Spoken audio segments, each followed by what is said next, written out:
Hello mga idol, mga kapatid, mga kababayan. Mayroon pong nag-comment, siguro kasama na sa pagtatanong ito.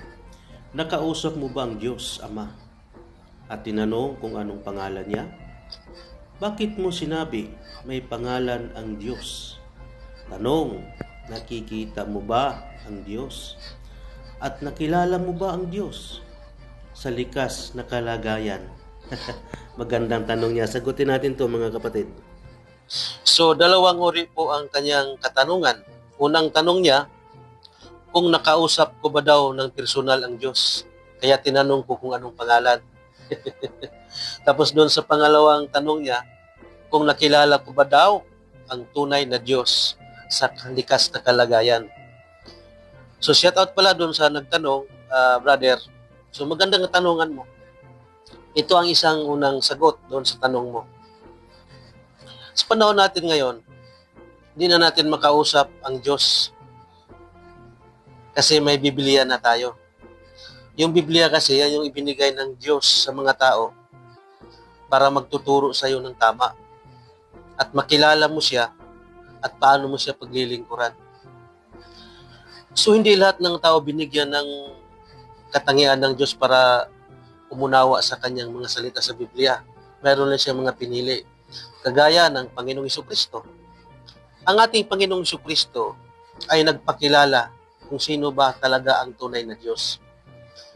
Doon sa Juan 17:1, binanggit ng Panginoong Jesucristo, Ama, makilala kanila na iisang Diyos na tunay.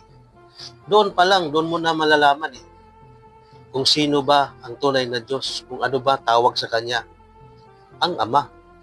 Sabi nga ng Panginoong Jesucristo, Ama, ikaw ay makilala nila na isang Diyos na tunay. So, yan yung tawag sa Kanya, ang Ama. Maliwanag po, idol. Doon sa ikalawang tanong mo, kung nakikita ko ba ang Diyos ng personal sa likas na kalagayan niya. Idol, ang Diyos po, hindi mo makikita yan. Ang Diyos, Espiritu, walang laman at mga buto. Hindi yan kagaya ng ating Panginoong Jesucristo na may laman, may buto, kagaya sa atin. Ang Diyos, hindi mo makikita yan. Ngayon, paano natin malaman na may Diyos nga? Doon din sa mga sinugo niya, kagaya ng Panginoong Jesucristo. Nagtuturo siya, di ba, ng maayos, maunawaan ng mga tao. Sabi nga ni Kristo, ang Diyos hindi mo nakikita na kagaya sa akin. Di ba? Sapagkat siya ay Espiritu. Yan ang kaibahan doon sa relihiyon namin sa ibang relihiyon.